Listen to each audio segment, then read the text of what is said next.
देख रहे हैं कि पूरे देश की सरकार 5-5 मुख्यमंत्री 80 मिनिस्टर एक लड़के से लड़ रहे हैं।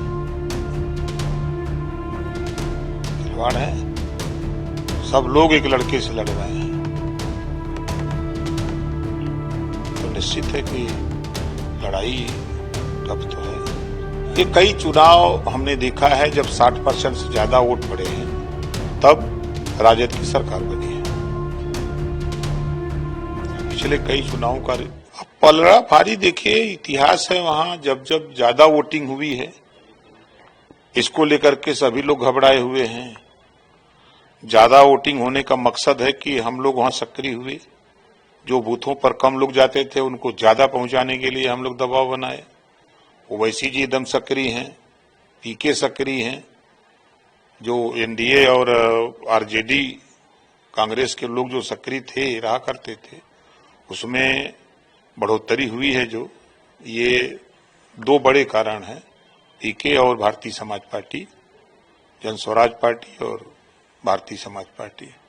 हम लोग तो कार्यक्रम करके देखे हैं कि जो उत्साह जुनून बूथ पर वोट देने का, सर पे बोझा लिए हुए भी वो छड़ी का गीत गा रहे हैं, तो ये एक लक्षण है ना।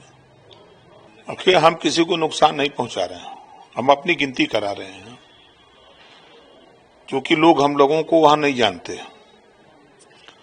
कोई हमारे वोट को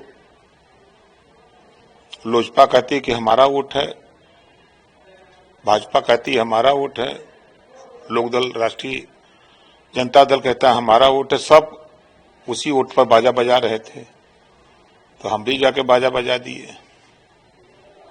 तो 14 तारीख को मालूम होगा। सर, आपने कहा था कि राजद को एक बयान आया था आपका कि राजद को वोट पड़ना से नुकसान हो सकता है। ये कई चुनाव हमने देखा है जब 60% से ज्यादा वोट पड़े हैं तब राजद की सरकार बनी है। पिछले कई चुनावों का देखेंगे आंकड़ा तो खुद वो बता रहा है। तो इस बार कितने परसेंट रहा है राजद का?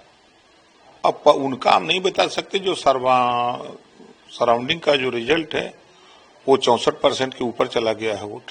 राज्य नहीं, पूरे चुनाव का जो वोटिंग हुई है उसका परसेंटेज,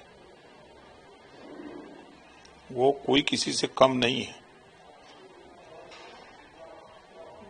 अब देख रहे हैं कि पूरे देश की सरकार 5-5 मुख्यमंत्री 80 मिनिस्टर एक लड़के से लड़ रहे हैं। खिलवाड़ है, सब लोग एक लड़के से लड़ रहे हैं। तो निश्चित है कि लड़ाई टफ तो है।